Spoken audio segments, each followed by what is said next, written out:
I think comedy is getting a little dramatic and delusional because I think they want it to be the rap game, and this is not rap. You know what I mean? It's just like comedians. Just comedians. Like when I hear about these beefs and you see people talking all this, man, we're comedians, dog. We provide laughter for the world, dog.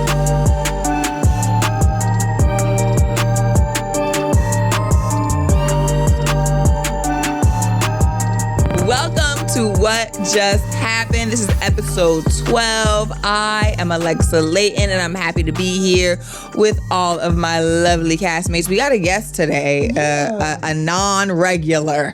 Okay. A superstar. My bad. Sydney Castillo. How you doing? Great to meet you. Welcome to What Just Happened. I appreciate you having me. Thank you. Welcome. It's a beautiful setup here. Right here. You're welcome. Thank you. Then we have the one and only Miss Lissano. How you doing, girl? She's here. Here, live and in effect. And then we have Keith.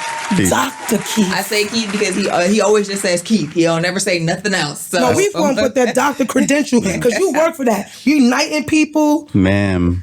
Okay. My name is Keith. Okay. You see, he don't even like it when you call him a doctor. That's intentional. Like, so you a doctor? So you like, oh. Right, now I gotta work. Now I'm on the job now. Like, gonna ask me shit. Like, nah, I feel it. But thank you guys for coming today. Let's get into today's topic. So, starting with, as usual, the main thing, the Knicks. And I'm gonna just leave it on you because you got the Knicks gear on. You blue and orange down. You got the jorts on today. Knees out. Like, That's a Knicks hello? thing? Like, hello. He feeling himself. He got his knees out. Like, what? That's the first time I seen his knees. Daddy? Since I I had my knees out last week. But FYI. Oh, did you? Oh, Yeah. okay. I missed But I that. didn't have a Nick jersey on. You had on the Right, colors, right, though. right. Didn't? Yeah, did. you still represent. So how does it feel to be almost a champion, right? We ain't get to the... Listen, I don't know shit. Go sports. That's what I say. So I don't know where we're at in the finals.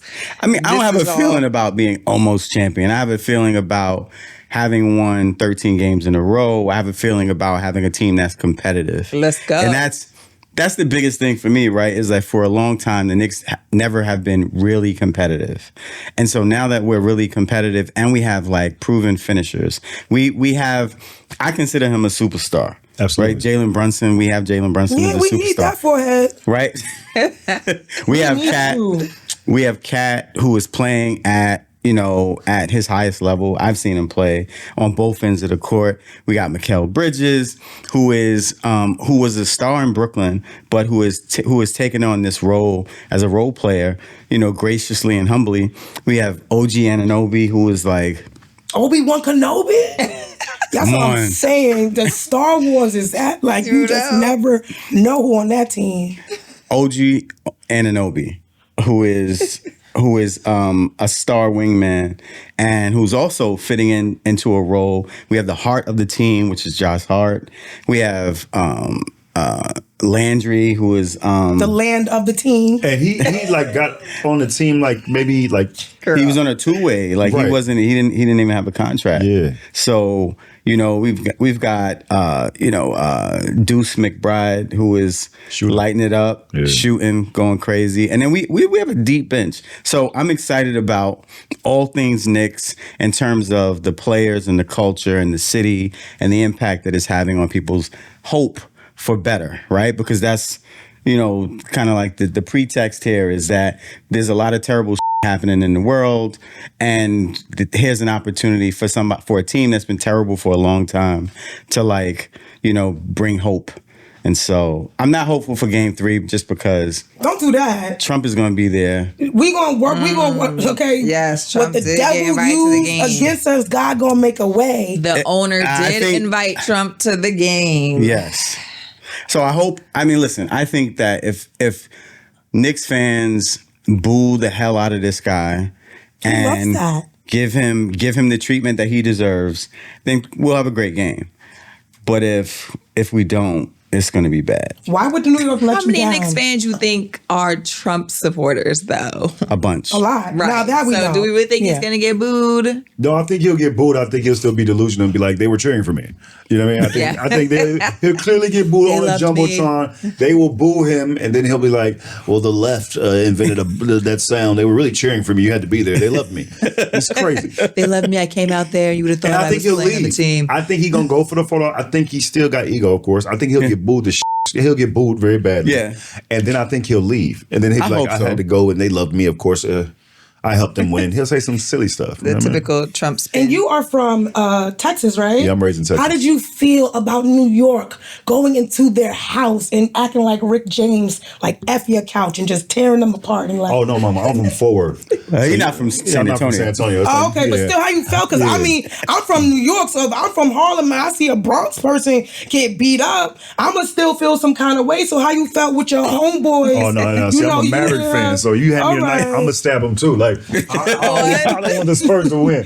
So, like, I want the Knicks to win. I think, like I was telling him, it'd be good for basketball. Like, if the Knicks win, just the imagery of Knicks fans going crazy, like, that would be great for basketball. Like, you know, Spurs win, it'll be all about Wemby. Yeah. The Knicks win, it'll be about the city. Yeah. Right. It'll be about, like, just the city of New York. You know what I mean? I think. And it'll be about this blue-collar work ethic because Jalen Brunson wasn't, like, the blue chip, you know, coming in, right? Like, he was... You know, he was playing second or third, or maybe fourth fiddle in Dallas to Luka, and he worked his way through. But also, like, it's about his dad, who was a bench player for the Knicks. You didn't have to say that about his father. You could just said a player. Well, no, but that's his that's his role. That's his story. Your dad was on the bench. Your dad was on the bench. He was on the bench, but you know, he probably means more to New York, bringing his son to New York than any other player since Clyde Frazier. And his son watched him get spanked by the Spurs, so that's why he coming back with a vengeance. This is like Creed. This is some real stuff happening right now. Like, we gotta acknowledge that, because I learned that from my husband. Because when I meet you, don't you worry, I'm gonna have no little sports. I got you too, Lex. Don't worry. We gonna know just enough for our husbands. Your team is our team. What's the plan for when the Knicks win with the city? I'm not even going to be here. So I'm going to be here, and I won't leave. Just let me know. Like, I won't even leave my house until the 15th. You should stay indoors. Okay, bet. I might have an opportunity to go to the game on some, like, do some media, something for somebody, and they're going to do media in the game, and, like, cool, and we can see the game. I'll kid you not. I will leave that game in third quarter. Yeah, after you do your it would media, be martial law. Leave immediately. Yeah, in third quarter. I will see it on TV. I don't want to be a part of the mix-up. No. Yeah, I'm from New York, and I don't want a New Yorker to look at me, identify happiness, and want to, like, do a chest First of all, it's not even just it's Nick adjacent. Like, I went to Marlon Rice's block party yesterday, and it was Nick adjacent, meaning it was just a block party in Brooklyn, and you know, everybody had on Nick gear and stuff like that. Jadakiss was there, and he performed from a stoop. It was I want to do that. Like, it was an entire block where you couldn't move. You couldn't get on or off the block. I'm talking about walking. Like, that's how packed it was. I imagine that's going to be the entire... Definitely. They lit a girl on fire when they won that first game. What? And the game, a girl got lit on fire. So the game was happening wherever, San Antonio, right? But when they won, everybody headed to the Garden, and they was getting... And they sacrificed the girl? And they poured water on her, and they figured it out. It was by accident. Like, it just got too crazy. Oh, I thought you maybe burned somebody alive. No, but she was lit. Like, they got lit. So they, by accident, and they fixed it. And, you know, shout out to her. She's alive and kicking. Okay. See, but this was on social media, so it didn't make it to the news. So, and if you do want to watch In These Streets on, you know, you go to Harlem on like 127th and Lenox. They're going to have the TV set up. You could go right there, Sydney. Oh, no. I'm be in the crib. Okay. Be in the crib. Yeah, I'll cheer They for could y'all. get either you want the scoop or you don't. No. I'll Only if Jadakiss there. Yeah, I'll go I watch was that. walking down the street yesterday, minding my business. I had on all black. This guy stops me and goes, "Go Knicks." And I'm like, yeah. Yeah, it was a question like, yo. you about to beat me up if I don't agree. No, he just wanted to know why your color palette was off. He like, this is the time. That's a new pickup line in New York right now. Go Knicks, right? Yeah, take my number. That's also the line when like you're not getting no energy. So that like there was a politician at the block party yesterday that got on the mic and was like talking, and everybody was like, nah. And it was like, how about them New York Knicks? And everybody's like, yeah. It's like the call and repeat to save everything. That makes sense. I'm gonna start doing that. I'm like, no child support. What about them Knicks?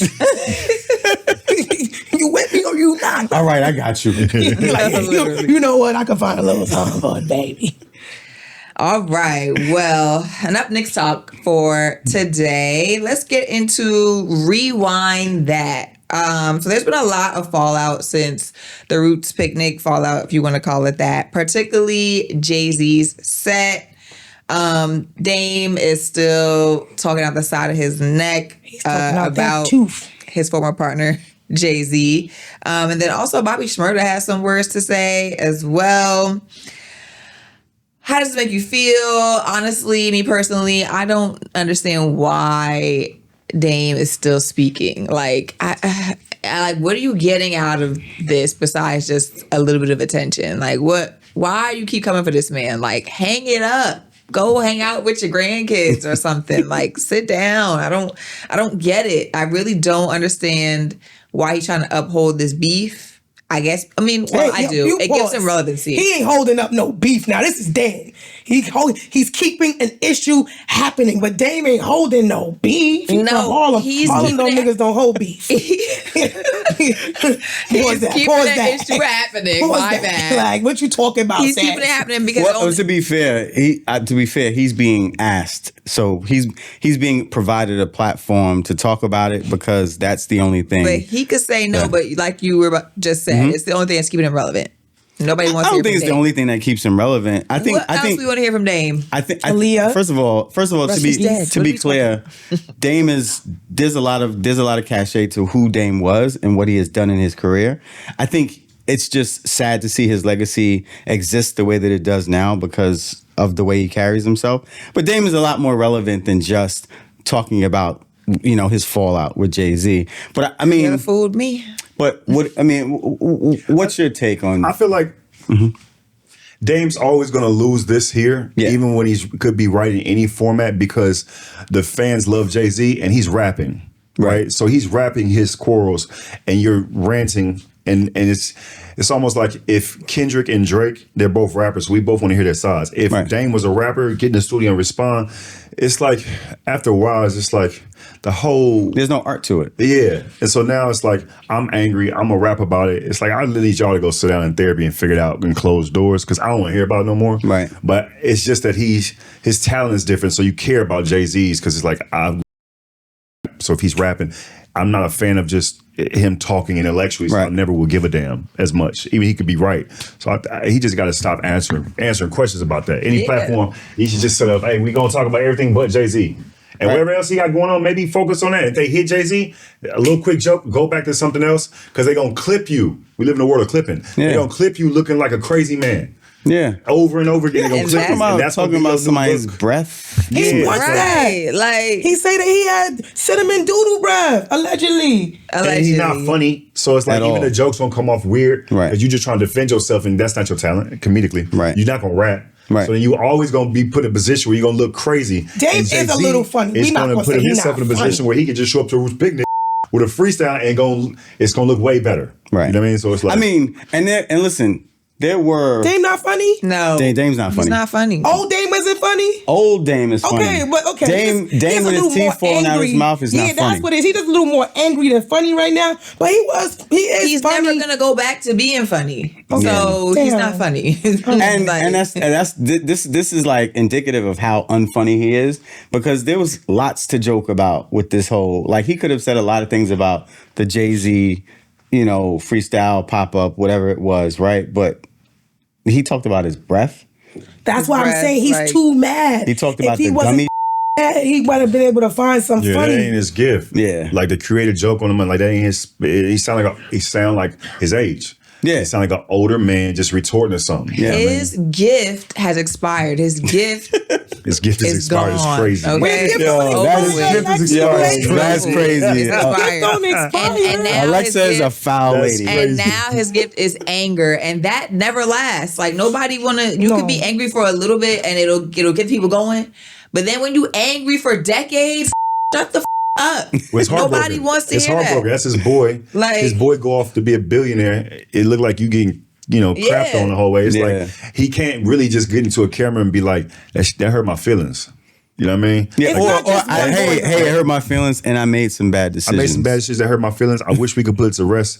It's just, I sit down and maybe that's not gonna happen. It's just ego. And but Miss Liz's point, that's a Harlem dude. Though, also, we have to, because my new thing is I want to understand people and I have to be right. So when I think about it, it's not just one person. It's Biggs allegedly, Jay allegedly, it's Kevin Hart, allegedly. It's all Kanye. There's all these people that he helped, and now he feels disgruntled and feels like they didn't spin the block. They didn't do. So it's everybody else's fault? No, I'm not saying that. I'm just saying it's not just one. So it's like, it's a couple reasons why he needs to do the shadow work and work on and figure out why, but it's not just one That's the person key. or one The shadow thing. work is the it's key. a lot of things that, accumulated, and now he's just too angry for his own good. Because if he really could lock in and he could find new talent, he could do it again. No. But that's the thing. That's what I'm saying was, but he has done that. Alexa said the gift was dead. It's like the gift isn't dead. It's just overshadowed by the anger and the things he don't want to do. Right. That's a good point. And the shadow work is the key because he like, I know about Currency through Dame. We know about Ye through Dame. He changed the game. Yeah. That's why people don't want to talk about that. We want to stay stuck on Jay-Z, but at the end of the day... But he's stuck on Jay-Z. No, but people are. Yeah. When he's getting booked to do these interviews, they're not like, hey, what do you have going on? They're like, you want to talk about the roots? We got this money for you. You want the tooth to fall out or not? Do y'all want his teeth to fall out or nah? My man can't get Obamacare. Obama don't care, and neither do Trump. He just doing it by any means. He from Harlem. So y'all want to talk about this? The teeth can't fall out again. So doodle breath it is. It's whatever y'all want. But if y'all allowed the platform to be presented where he could talk about something else, he would. Nobody wants to get on YouTube and talk about something else. He don't do that. But also, let's be clear. He has his own platform, right? And it's on his platform where he spends all the time talking about exactly. Jay-Z. So the New America, his social media, he controls that, right? And so if he had something else to talk about, if he had something else to promote, if he had something else to push besides the CEO clothing line, he could. He don't got going on.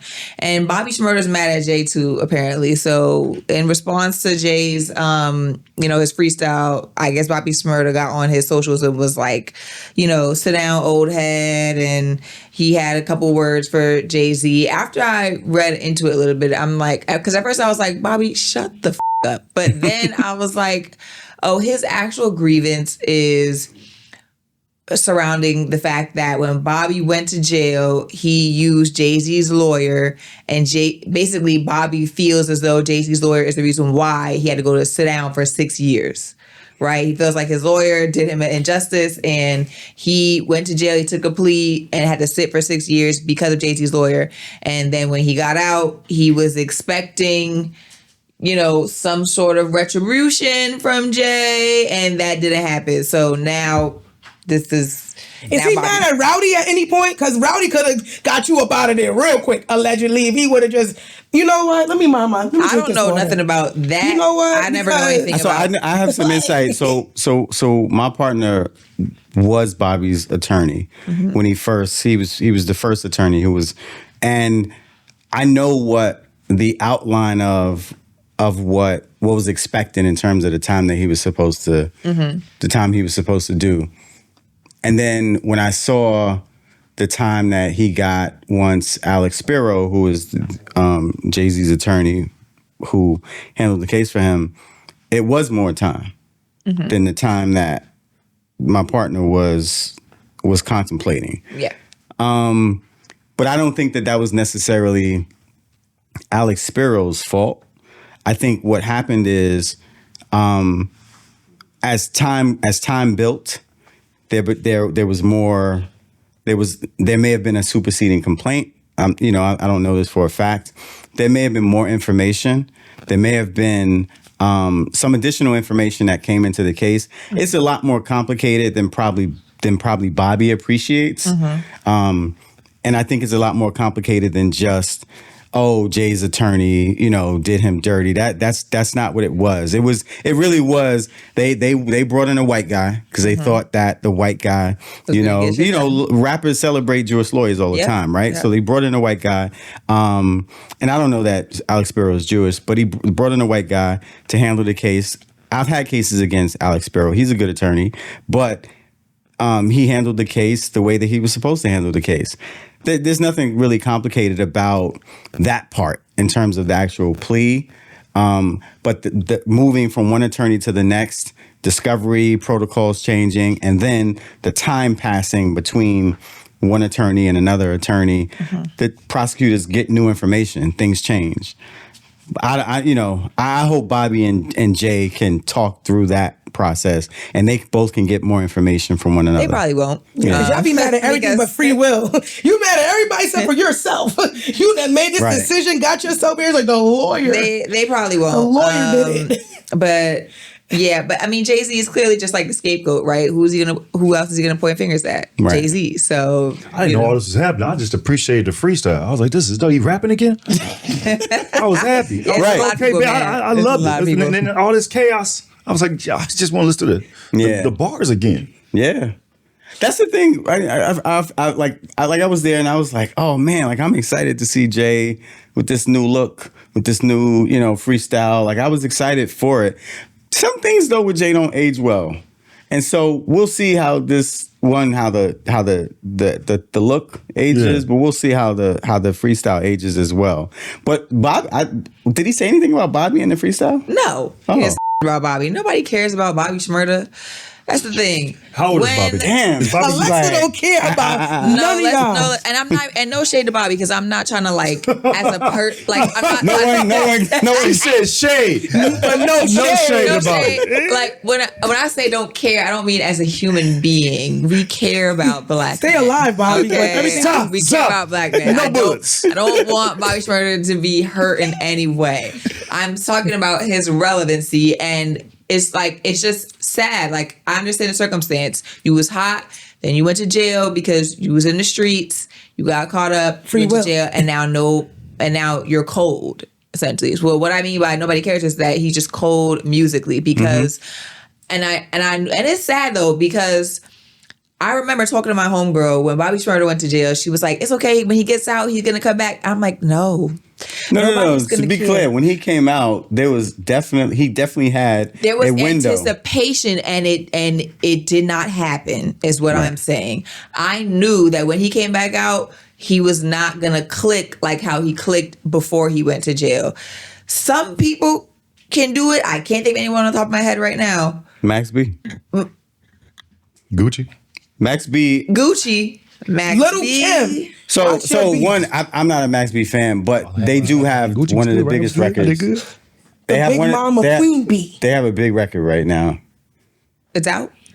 Ever since you left me, more money, more cars, more clothes, more shows. No, you went deaf on that song? That song is ass She to don't, me. Girl, Anyways, you better be listening to them Temptations. I know not you good. better be. I know you better know the Lord's Prayer, like my grandmother used to say. And I know you better know that Lord's Prayer. That okay, was, good. That was beat I know you into better me, know okay? that Lord's Prayer. Nah, but yeah, no, but it's a big record. And I'm not saying it's a big record because of Max. I'm just saying that he's part of a big record. And so he's having a moment. But that is a moment. Just what you said, a moment, sure. right? It's not really mad because I'll be thinking that's why I asked how old he was, because I feel like the younger generation sometimes they just be ranting online and tweet or whatever. Yeah, I think he really mean it though, or just like a thought and like, No, I think he means it. I think he means it by the way that how he was interacting online. He means it. He's using Jay-Z as scapegoat for his situation turning out the way that it did. So, but his situation didn't I mean, sure, he was going to jail regardless in that case. Right. So his situation, I feel like he's better off. The whole narrative of him holding down Rowdy, right? That gave him so much cachet that it carried over into the music industry and got him the deal that he got when he came out of jail. Like, he cashed out. But the music not hitting, and he's cold music wise, right? So it's that's not Jay-Z's fault. It's not. That's why I'm saying use him as a scapegoat. Yeah. So for you to say sit down, old head, and talk all this shit about Jay-Z, you just mad. Like, you just pointing your anger at Jay-Z. It's just somebody to blame. You know what I mean? Like, which Jay-Z also said about other people in his freestyle. Like, why people blaming me for shit? Like, I didn't do nothing to y'all. But albums they selling, blame Jay-Z. Yeah, ain't going right. Blame Jay-Z. Bobby Shmurda need to focus on making then one some day good you gotta music. go. Grab a lighter to go to work. What is it? What that guy used to say? Okay, I'm reloaded. That's what it is. Blame Jay-Z. He didn't book me for the Super Bowl. Yeah, exactly. Also, Drake fans, I guess, are flooding our IG and YouTube comments surrounding this Jay-Z stuff. I think Drake fans are severely delusional. A lot of them are severely delusional. A lot of them are very parasocial. Like, it's like Nicki Minaj level a little bit, except they're not like doxing folks without the doxing. I'm not allowed to say what I feel. You are allowed. This is a safe people space. crazy. Who? Nicki Minaj fans. Oh, yeah. For sure. They are for sure. I had crazy. no idea. So first of all, to be a Nicki Minaj fan, you have to be in a space I think I with said her. a joke. I said something, whatever, and like I looked up and my mentions was. Yup. I was like, They will find you. Like a dungeon They will find your dragon. mother. They will find your sister. They'll find your address. They'll find out where you work. Yeah. That's why I don't put where I'm currently working on my LinkedIn. Where I'm currently working, confidential. You're not Right. going to go on my LinkedIn and contact my employer. They But will they still will do find that. a way. Yeah. They will find a way. Keep it off the internet. Yeah, but Drake fans, I can imagine a Drake fan. Drake fan is like millions of people with Canadian accents. You know, like Millions of people cosplaying as having some sort of street cred that they don't got. They've never even been in a situation where they had to defend their life. Like, but Drake fans don't do like this. They don't do street like I'm gonna find you. I'm gonna dump on you or something like that. They like, they yo, don't do that. I'm gonna find out where you work and I'm gonna call your employer and I'm gonna give you bad reviews on you. Not the Karens. Yeah. Yeah. A bunch of Karens. That's Yeah. crazy. Bunch of male Karens. But I'm a Drake fan, so I like Drake. I like Drake. It's just the I like Drake's fans- music. Yeah. Yes. I could separate Drake's music. I don't could know separate his Drake music. to like him. How I actually feel like I never met him, but like from perception, I just feel like he's in a lane that people bought into, and they've set him up to like look a certain way, talk a certain way. He makes good music. I don't necessarily agree with everything. Yeah. You know what I Yeah. mean? But I like his music, if that makes sense. I feel like Yes. seeing him as an artist from Degrassi and hearing how he talked, and even that Kevin on stage just made a joke about it. He said, but the ER, he's like in a joke. I saw that. That But was even funny. to me, even though it's a joke, even that in his tone, that lets you know to me, that's kind of who the essence of he is before all this other stuff. Right. And now he's much more cool. He would never make that. But I think that's who he is, right? And I think that he's just very talented in how he makes his music. I just think he's An actor. I can separate it. Yeah. I think I can separate. I think he makes great music. You know what I mean? I listen Yeah. to his music. Who he is as a person is like, okay. It's sad to me that maybe you have to be this to get that, because I don't think he's really himself. You know what I mean? All the time. And I think I when feel he like tries to that be bleeds himself, you know what I mean? into that notion of blackness, right? Yeah. The Kevin. So Kevin on stage had this clip where he had this old clip of Drake, saying something about he said right, but he said With an ER, yeah. with a But hard it's like how ER. you were casual, yo, that's my nigga. Yeah. He's like, yeah, a nigger. And he caught it. But it's like, but to me, that's who he probably is, and we're in his environment. That's who he is. Cool. Wait, And then- what was he doing? No, he Normally. wasn't saying it. He was just casual casual talk. talking. speak. If I was like, yo, nigga over here in the Knicks jersey, Like, my Drake was nigger like, over my here. nigga over here in a He Knicks said, jersey. "White nigga." And I've always said that I feel like Drake lets his white friends say it. I've always said that. 1000% since we first met him. Yes. But I He's think not doing shit that's about the it. Yeah, not at all. that's kind of like the question that's developing, for black people is, what is blackness? because I think where Drake comes from in terms of, and where other people come from in terms of like cultural backgrounds is important when it comes to what it means to be a Black American, what it means to be a Black Canadian. And so even the fact that we would even look at him and be like, hey, you said it with a hard ER, right?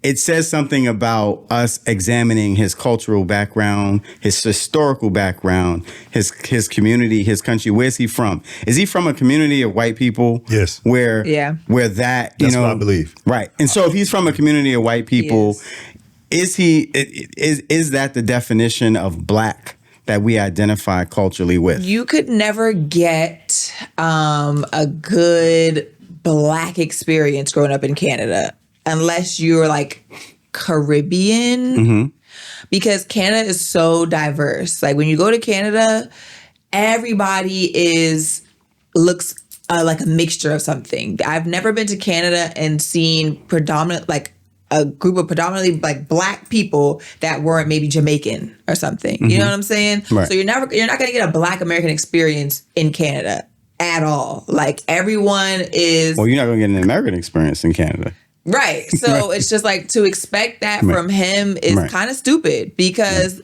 he didn't grow up in America. And he came out of a Black. Caucasian coochie. We have to call it what it is. Exactly. That's we not have to acknowledge the effect of white mothers.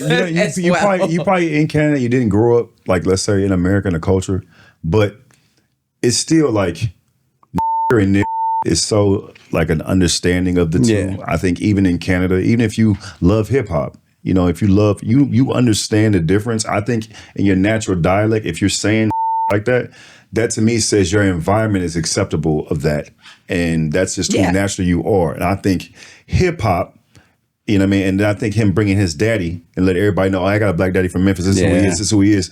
Really try to validate. Like, hey man, let me pass almost. Look, this my man, it's my dad, it's my dad. We see his dad. He's like, oh, okay, cool. But I think who he is as a person is the ER. Not saying he's some racist. I just think that's who he is. I think he's a so, but that's the point, right? Is are we holding a line? Are we saying, wait a minute, like we need to examine closer, like who we allow into the culture, how we allow them into the culture, and what actually defines the culture. And maybe that's the problem that we've had historically, right? Is we've never done that. We've never set boundaries for how we exist, why we exist, and how we let people in. And so if we've never created those boundaries, then everybody can just get in by proxy. So, oh, my daddy Black. Yeah. But y'all be letting everybody into this. That's a very good point, Hart. I think that, and I'll get off this after this comment, but I think that when you have a white mom, you have to prove your Blackness not just by your daddy, because we all know that dads have less influence in your upbringing than moms do. I'm just saying what it is. Yes, there are some dads out here that have a strong influence, but majority of the time, it's the mother that has the most influence in your upbringing as a child. So if your mama white and your daddy Black, you have to show us the research and the schoolings you've done to understand Blackness. Like because that's what it takes. Speaking from someone who, I have a fake white mom. Like my mom, you look at her, you would think she was a white lady, but her mom's Jamaican and she grew up. She honestly, she be using her white privilege too a lot. So I say all that to say I had to learn about being Black. I had to learn my Black pride on my own. My father is Black, he's Jamaican. But my dad didn't teach me shit about being Black. He taught me about being Jamaican, but he didn't teach me for real. It's just like my natural upbringing was in a Jamaican household. I think that's what saved me as well, is because, yes, my mom was white, but we grew up in a Jamaican household because her mom is Jamaican. But some people don't have that added culture. Some people just have a white mama and a Black daddy in America, and a Black daddy not teaching them, and their white mama is teaching them the white that she knows. So if you have a white mom, you actually do need to show us that you've done the research and you've done the knowledge of being Black. Let's just back it up. Too. Because what are we talking about? Let's just back it up too, though, real quick. I'm saying, but moving His mom forward, ain't do none of that. No, I'm just saying, moving forward, if you're watching this, because I've seen so many videos online of biracial children saying, "Please stop putting us in these racist families. They're using the ER. My grandmother's race. Like, please stop doing this to us." Back it up, because we talk about black and white. Like in America, black got its definition as opposite of white. Right.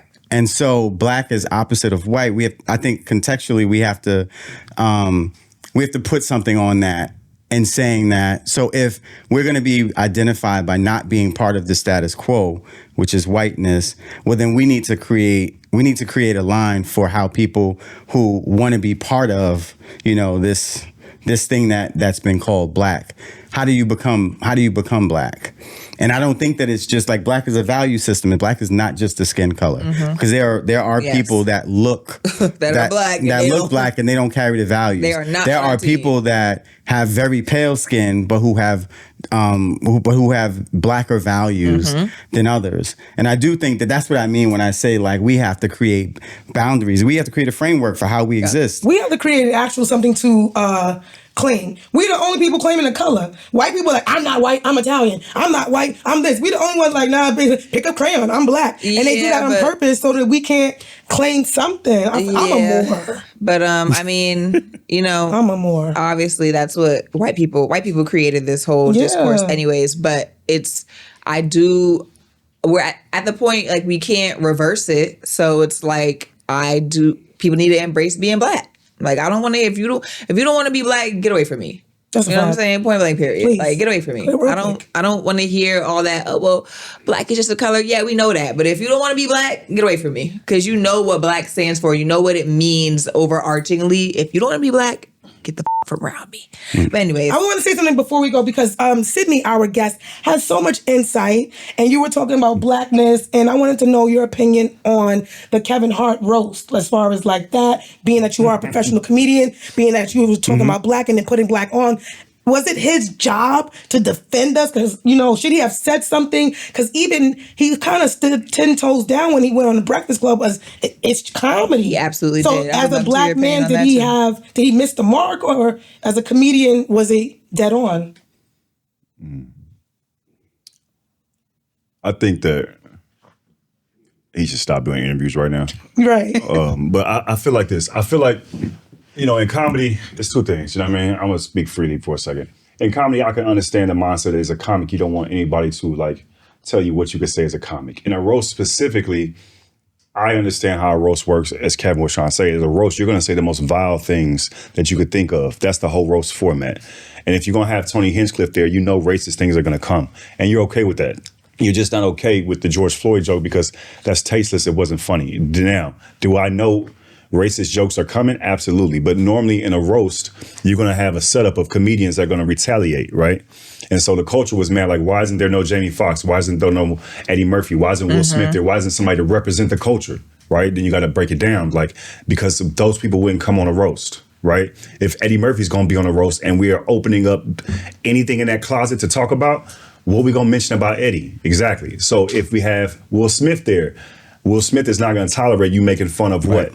His Jada situation and whatever joke you're going to make about that. Jamie Foxx probably not going to do it because we're going to probably hit, this off the top of my head, we're going to hit you like having kids with white ladies for 60 minutes. For sure. And so they're going to probably say no. So now the culture is like, man, now you have a reason. Now that's why you got Lizzo. That's why you probably got the twins. You know what I mean? I think it was visually, Kevin laughing at the joke visually, it may look like, oh, you cooning, you this, you that.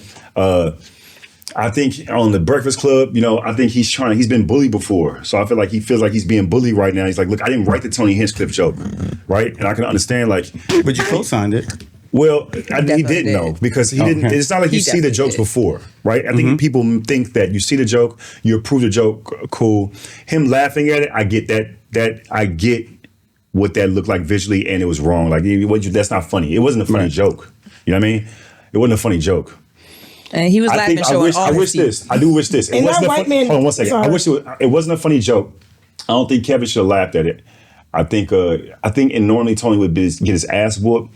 I do wish people would have energy for Tony because he wrote the joke and he's reachable. He's back in the 50s, you couldn't reach your racist. Right. Now you can. He in Austin. So anybody that's in the area talking about they mad over the joke and you can go talk to him, I don't really, it's like, man, whatever. You know what I mean? All the people mad about, you can go actually talk to Tony. Go kill Tony. Go talk to kill Tony. I do believe the joke was terrible. I think the joke was not funny. I don't think Kevin should have laughed at it.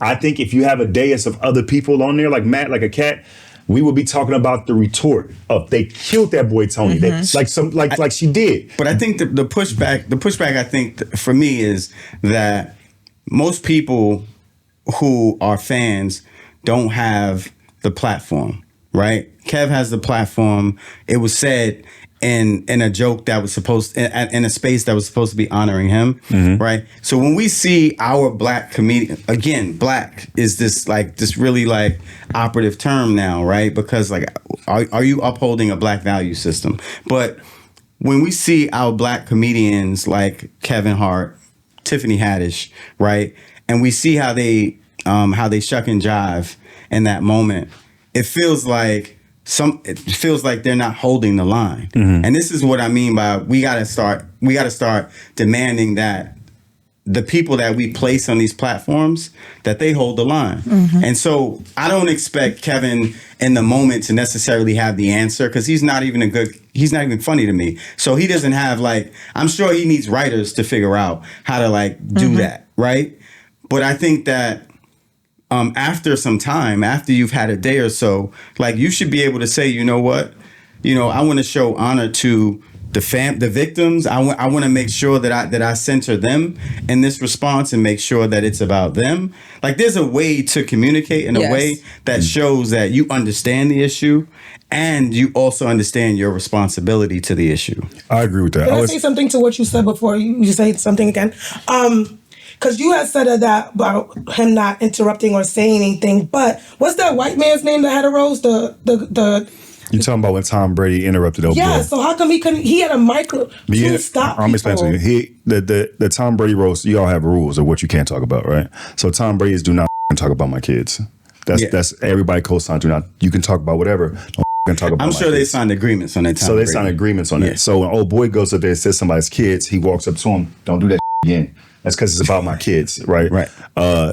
If it was the same of hey, I saw all the jokes, or don't say anything about George Floyd, anything racist, and then he did it, that's an opportunity for that to happen. You know what I mean? Right. I think people's view of that is that, but it was contractually, you're not supposed to say about these kids, and he did anyway, and Tom checked him. Kevin, here's my thing to your point again. Yeah. I agree with you. I agree that as a black person, you get me, I'm from Texas, raised in Texas. I'm not going to laugh at that. My instinct is probably going to kick in, right? And then comedically, I understand the environment when I'm going to use the gift to retaliate comedically. Right. I love Kevin. He's done a lot for, let's say, I feel like comedy and comedians. I will say this. I think that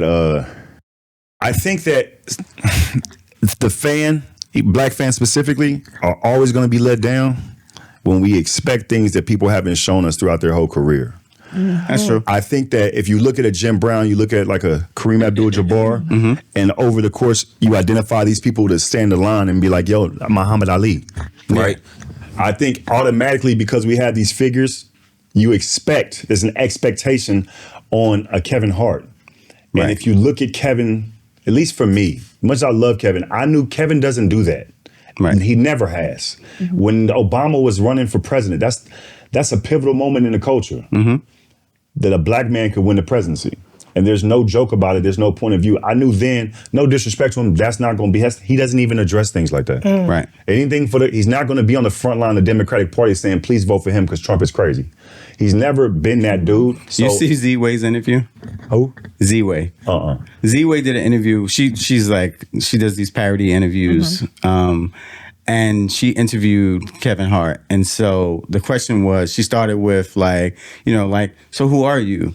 Right? And he was like, oh, is that the black lady that was I saw somebody, so he was like, am I supposed to say I'm black, African American? And she was like, I don't know. What are you? And he didn't know how to answer the question. So that's a point. Okay, but that's who he is, right? I'm saying I don't think he's been inconsistent of who he is. Okay. I think the expectation as he's grown has been you're finna be I think he's always been that way. And I think people are shocked. I'm just not shocked because whether you find him funny or not, I've never seen him as a person speaking for the culture. Right. I've never looked at him to speak up for the culture. Right. And so when that happened, his response was right on cue to me. Right. Not saying I thought he's always been a shuck and jive or any of that. Yeah. I think he's on brand and smiling like that's on brand for Kevin. Right. Right. I think if it happens with Kat, on brand for Kat, it's going to be retaliation. If it happens with, you see what Samore did when she came up, that's on brand. You could tell when even we did the roast on brand is Kevin still went to his roast. It wasn't like, let me alter this to. What did Samore do? Not Samore, excuse me, Cheryl Underwood, excuse me. When she returned fire, like she came up, she was like, she went off script a little bit and she kind of handled him a little bit. Right. You know what I mean? Okay. I think that, and it lifted the energy in the room. As a comic, she diverted from her set a little bit and was like, oh, y'all talking this racist shit, but don't forget you in Inglewood. You might not make it out this month. Right. Right. And everybody's like, oh, but that's the energy you won't return. Now, if you have five comedians with that on them. Right. You don't, because you got Lizzo. You only had Naeem was the only other comic that was a black dude. Right. Right. And he went away before him. You know what I mean? Right. He said he offered them some jokes and they said no. Who? Naeem said that he offered some retaliation jokes and they said no, thank you. Well, yeah, again, who's telling them? Like, they're not even comedians. Like, Draymond did great. Lizzo did, for the best they could do. Why is Lizzo on there? Exactly, because other people can't be. Right? So you had to fill the spot. Like an award show, we want Tom Cruise, you're going to get. You know what I mean? It's not. Yeah. But not even to be funny, but right? So if you want Jamie Foxx, if you want Cat Williams, you want Mike Epps, it's a reason they're not there. Eddie Murphy, it's a Chappelle, it's a reason they're not there. It's not they don't with Kevin, it's the environment we finna put ourselves in. I don't want to do all that. Like, real talk, all my family did, not to be deep. But if I do a roast, I'm knowing they're gonna make fun of it, right? So I can say yes or no. You feel me? Right. But going in, I'm gonna know they finna say some foul shit. The whole Tony thing is like, I just feel like it wasn't funny. You know what I mean? It wasn't even like clever. And if you really gonna get it, Tony, get it, Tony. All this fake, if you mad at Kev, I get it. But all the other people like Tony, and he's in Austin. Literally. Right.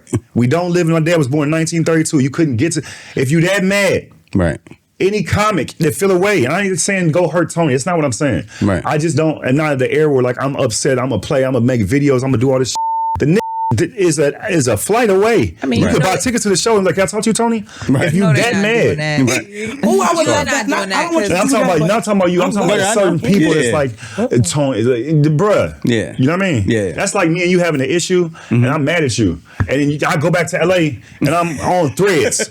Like the Nick nigga's really on my nerves. What are we doing? But what about the fact that they did still edit out some things? Like they edited a lot of things out. So at no point did he even, rethink it. There was like some jokes about him cheating on his wife and how he's so small. They thought he would have slipped through the cracks better. Whatever it was, he didn't want his wife to be too embarrassed. He rethought that and said, "Hey, take that out." He didn't do that for the Floyd family. Oh, that's. So that's what I'm saying. You had an opportunity to even still make it right, and you didn't do that. I didn't know that. And was like, if he edited stuff out and left in George Floyd. When they leave, it was live. Well, no. There's a list. I think Vanity Fair. There was a list of jokes. They didn't say who said what jokes, but there's at least 5 jokes that was said that didn't make it to. Because there's a 5-second, 10-second delay, whatever. And then whatever was live, not everything made it to the replay on Netflix. So there are jokes that got edited out. Oh, wow. Yeah, they both deserve smoke then. Tony and Kev. Fuck that. That 5-second delay, you can't, it's impossible to edit that much out. Just to be honest with you. If it's a 5-second delay, it's 5 seconds. So I don't know what got edited out, but like you can't edit out too much. You should have edited out the whole Roc. He was terrible. Yeah. He was terrible. I'll talk about on stage. Everybody's calling for Kev. Yeah, we not talking about this is the whitest Samoan I've ever seen in my life. Yeah, no, for because real. them jokes, it's not even the culture humor. Right. I don't care how successful you are. Come suck on my nipple, come sit on my lap over and over again. It's white boy humor. Yeah. Over and over. And I was like, this is silly. Yeah. You know what I mean? I didn't watch the roast, but it just seems like from the consensus that it overall wasn't that funny. It was some funny jokes. Now I ain't gonna hold you. One joke I won't say, it made me laugh so loud. Yeah? Yeah. One of them was very funny. Yeah. None of the racist no. But one of them jokes hit me. It was one good. Joke hit. Yeah, I'll tell you outside one joke because I don't want to say it again here, but that joke was funny. Okay. I know which one you're talking one about. out the whole roast. I do know what joke No, I think Naeem did great. For Naeem to be like, comedians know who Naeem is, the average person may not. And the pressure it is, like, who is this? Everybody gonna probably say, who is this? I think he did amazing. Yeah. Well, staying in the realm of TV entertainment, let's discuss Scary Movie 6. Hey. You make an appearance in the movie. Tell us about the experience of, being in Scary Movie. Like, it's really legendary. Like, Scary Movie, the 6-1, like, it's a great franchise. Talk to us about, how it felt to be part of the movie. I'm not going to lie to you. I was happy. I auditioned for it and I was in New York at the time. And I'm not New York here. Sorry, my bad. I was in New York and I auditioned for another part. And then I auditioned for another part. Got a call back for another part. Because people are like, yeah, Marlon just gave it to you? I was like, nah, really, it don't even be like that. And then shot it in Atlanta. It was cool, man. Like, it was cool. Like, I've worked with Marlon before, like, on set on some things. But, like, again, like Sydney Park, I've seen her since she's been a kid. She used to come into the Improv as like an 8 or 9 year old.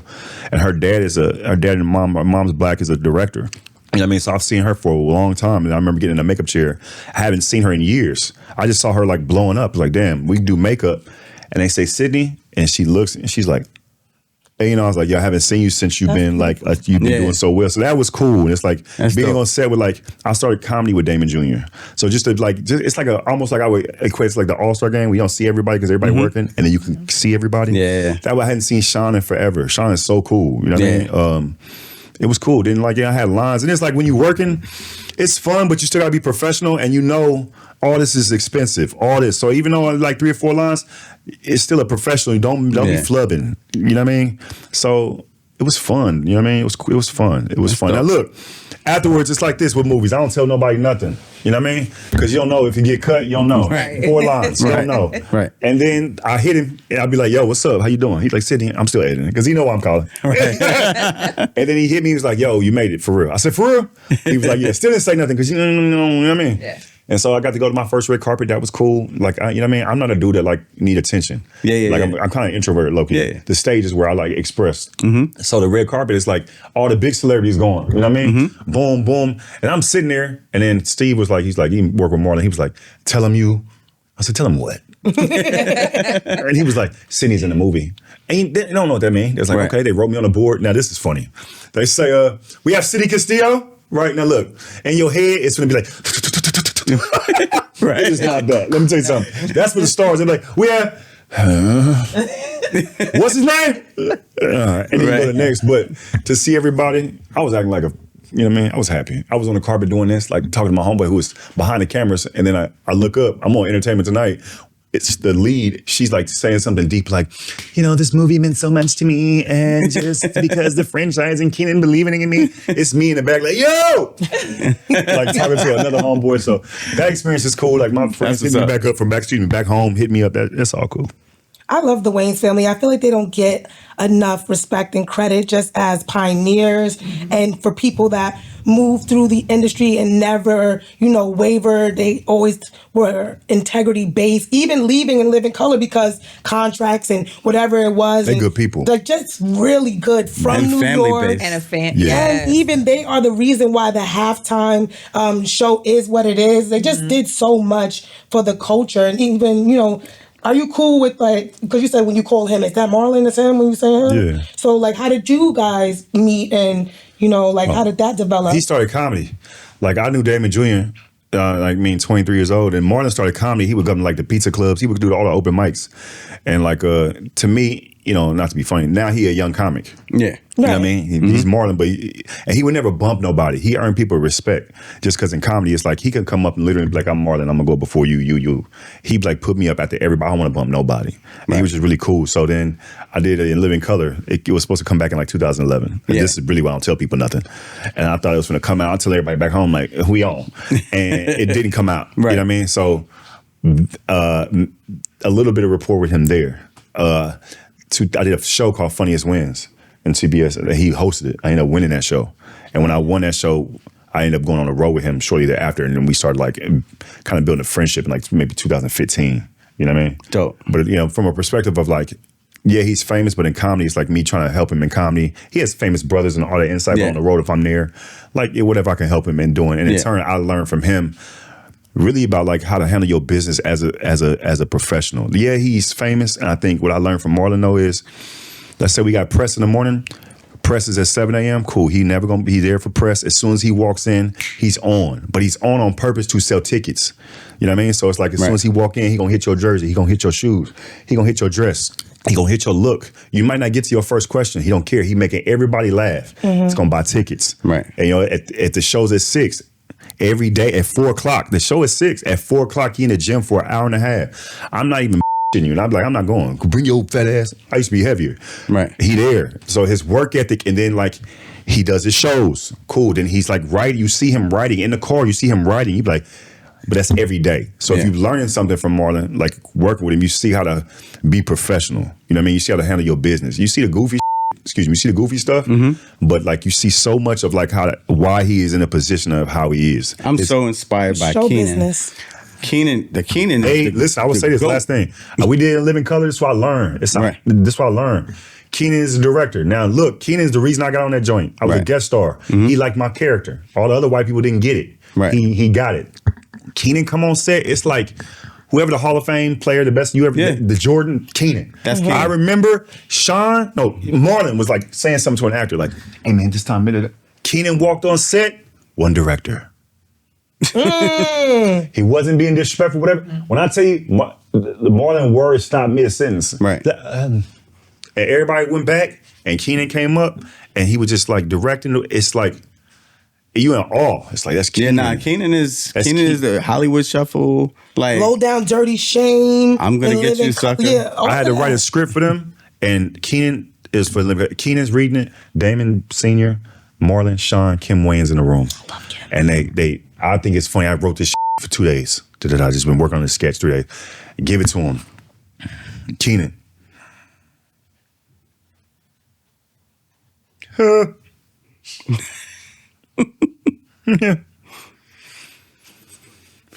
Notes, and I was like sweating and having these geniuses break down the script, and Damon Sr. was like, no laughs. Let my friends read it. Ha! Let the icons read it. Like, okay. And then giving me notes is like a privileged situation. Yeah. You know what I mean? It's like what I learned from that experience, like you learn from these people, dog. Yeah. Like people be getting in front of people and be like, can I get a picture, man? F all that. Right. Can I get some knowledge? I need a gem. You feel me? Like, and if we working together, like help me. Yeah. You know what I mean? Like Damon Sr., like stand-up wise, amazing. Yeah. You know what I mean? Like you can learn a lot from him. Something you said that sticks out to me, and I feel like that's like the basis of what they are, is the white people didn't get it, but he did. When the white people didn't get Damon on SNL, he created an SNL. When they didn't get it for James Carey, who became Jim Carrey, he made them understand. Yeah, boy, incredible. And that's what I love about that. I just want more of that. And I've opened up for Mr. Sydney one time, and I did the same thing. I was like, I don't want no picture. Can you give me some constructive criticism? I want to grow from this experience. And that's what I want.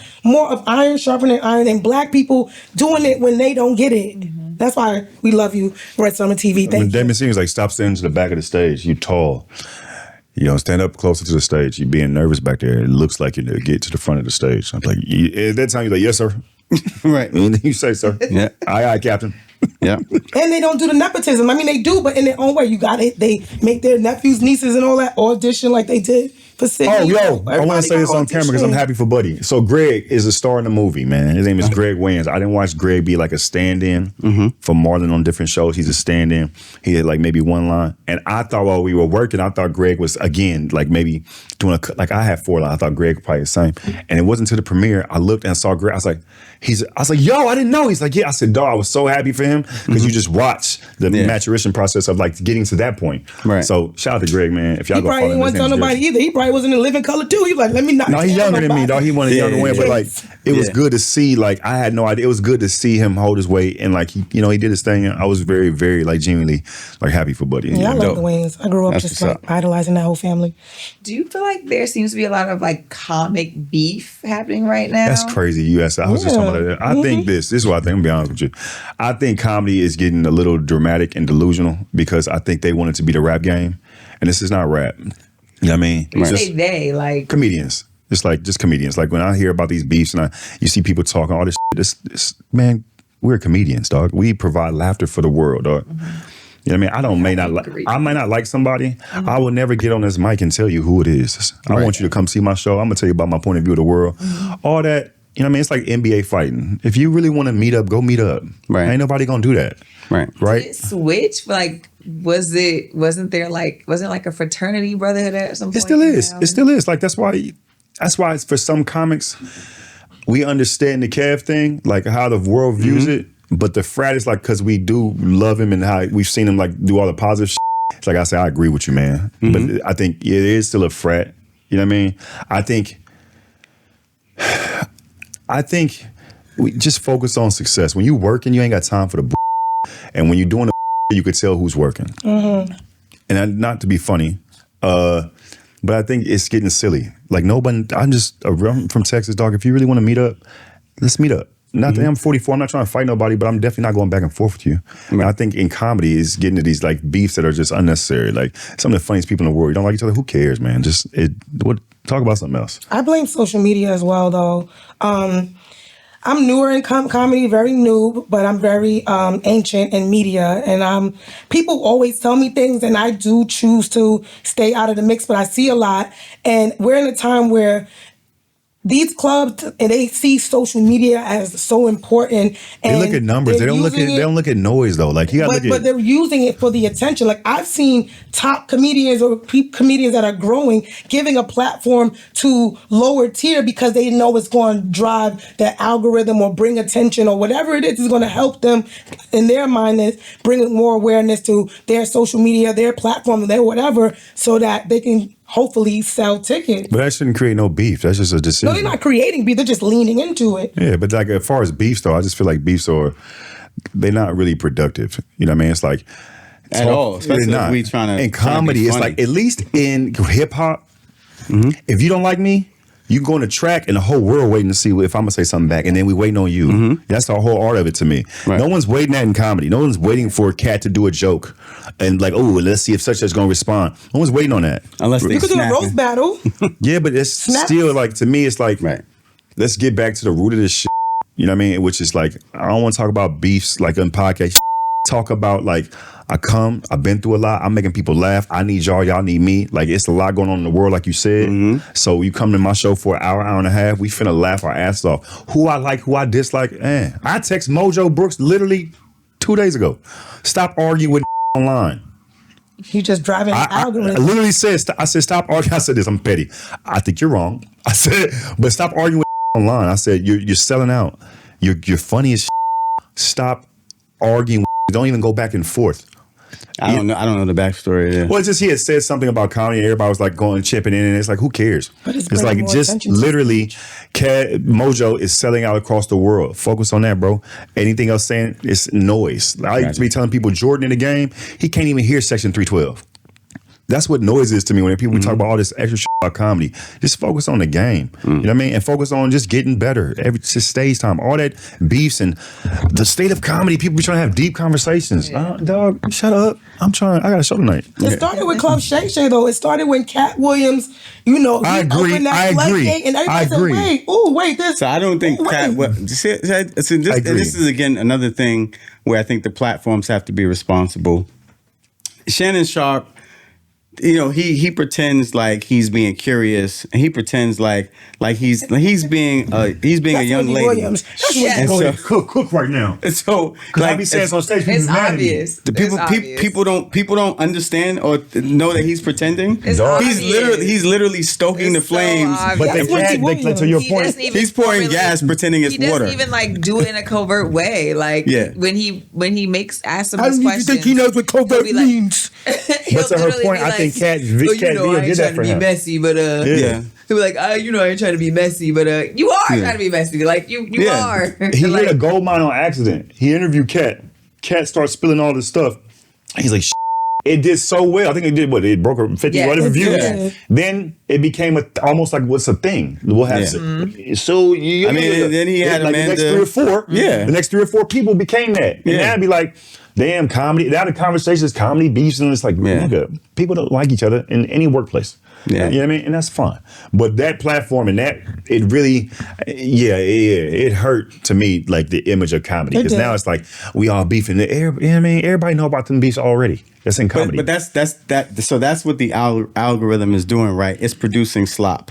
And but it's producing the slop that we put in. And so people like shows like Shannon Sharp, things like that, are producing the slop that we have to, again, if we have parameters, if we have a value system and ideology, then we can filter out the slop. And that would be the stuff that we filter out. So now, because, I don't even know who Mojo Brooks is beefing with. I don't want to know. No, he's not beefing. He just made a statement about crowd work is how you determine, like, if you're, like, something about, like, the internet. From going from the internet, crowd work is a way to distinguish, like, you're not an internet comedian anymore.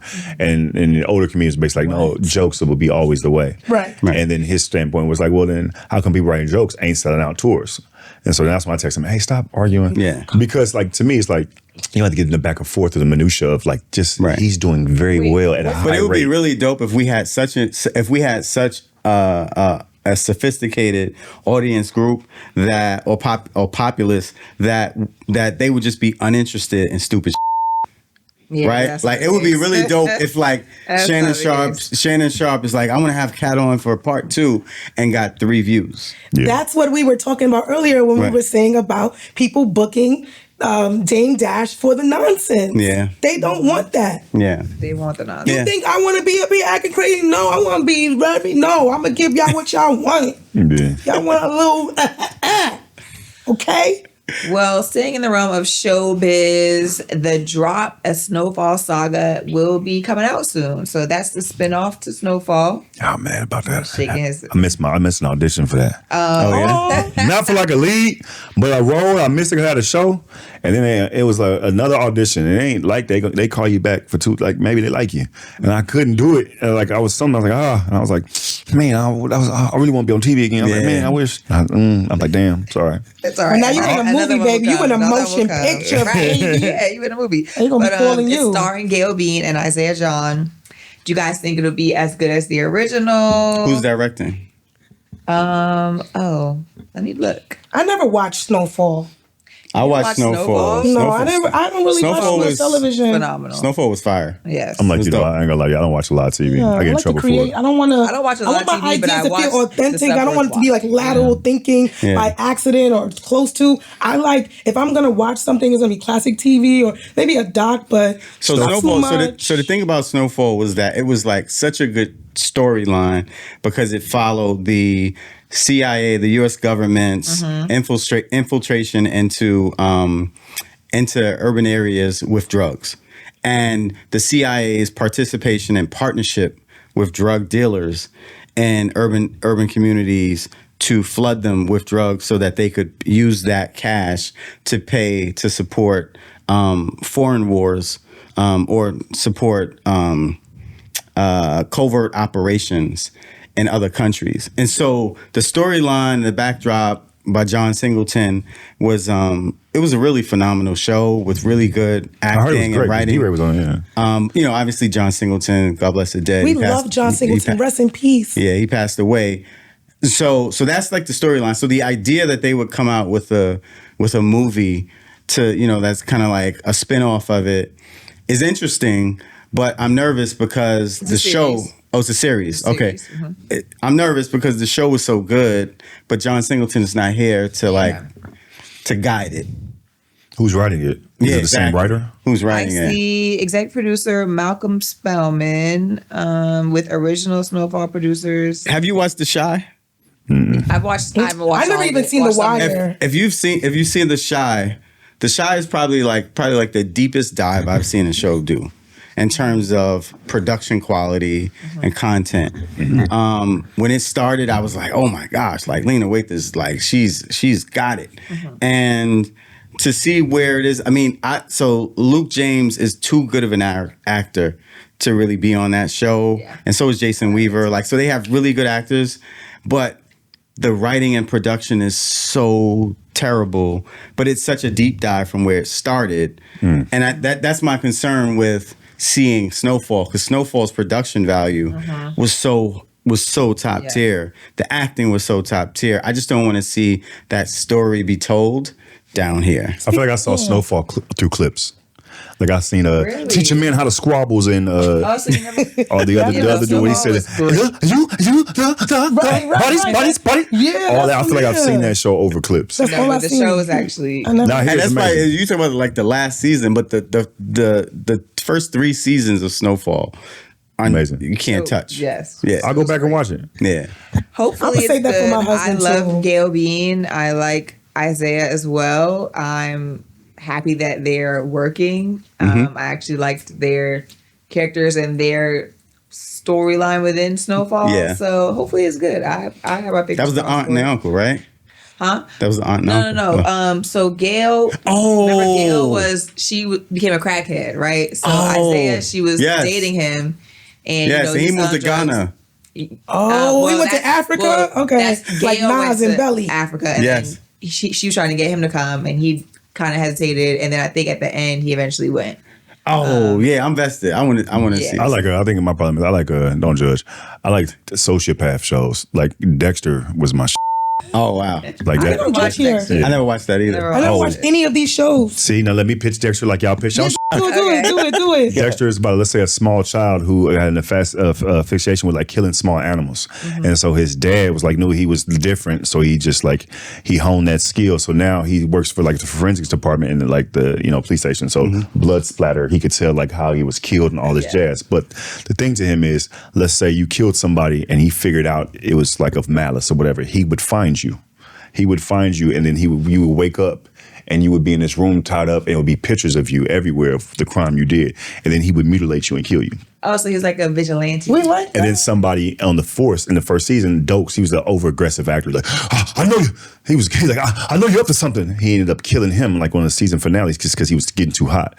That show, every episode, edge of my seat. I love that show. We just killed the first Now, I season for watched me that. though. Well, yeah, I did. My bad. It was like a decade old, but like they try to bring it No, back. it's been out for too long. Sorry. Yeah, but It's been out for too but long. if you I'm watch gonna it, check it out. If you watch it, you would still get past the second, like the first season. It's so good. Okay, I'm gonna but check I it like out. that stuff. I like I like how you said it. Can you say it again? What? It's so good. I want to check it out just Yes. off of that. Yeah, make me laugh or like. All You got your Southern gun men, license? Shut your ass up, man. Slide and listen to DMs. No, please don't. No. See, because I'm in my divine feminine energy. The DMs is not where you ever going to court her. Thank you. How they gonna contact you? In real life, because I'm all about what's supposed to happen. You supposed to meet me. So they gotta catch a Just the flight to type, New York. everybody say that, and then she'll be like, "How you meet your husband in the DM?" No. Like a little DM ain't ever hurt That's not how nobody. we met. He got to DM you to get you to go on the date. No. I don't feel like, no, I need them to meet me in person because the DM is all of your best pictures, your filters, your lying, captions, and no.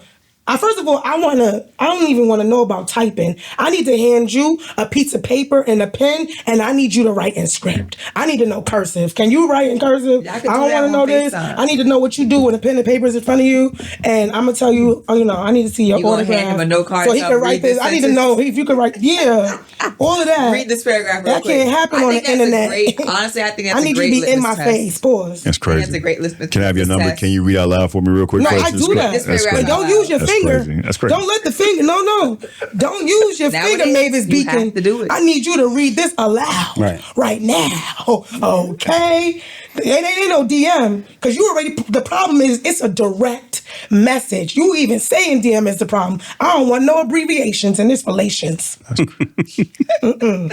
That's what's up, Mom. Well, my man is Encyclopedia Brown. Heavy on the brown. He black.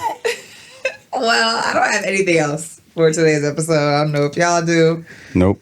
Thank you guys for coming to What Just Happened. Appreciate everyone's insights. That's the end of the show. Make sure you guys like, subscribe, hit the notification bell, hype this episode up. There's so many things that you can do now on YouTube that you have to do to get your views. So do all the things. And thank you, Sydney, for coming. Thank y'all for having me. I had a good Thank you, time. Sydney. Great Let time. us thank you. know at your next show. When is this air? Tuesday, yeah. I'm at Brooklyn Improv. Brooklyn Improv, June 14th. June 14th. I'm at the Brooklyn Improv with Mouse for Okay, the Deadass. Deadass Comedy Deadass Show. Comedy. Look out for a Hulu special coming out. I'll be on Comedy View coming out July 2nd, and Yeah, look for me on tour. I'll be in a city near you. You got your gun license? That's what's up. Yeah. All right, we gonna find him link up in a city. How you met? He was on our podcast.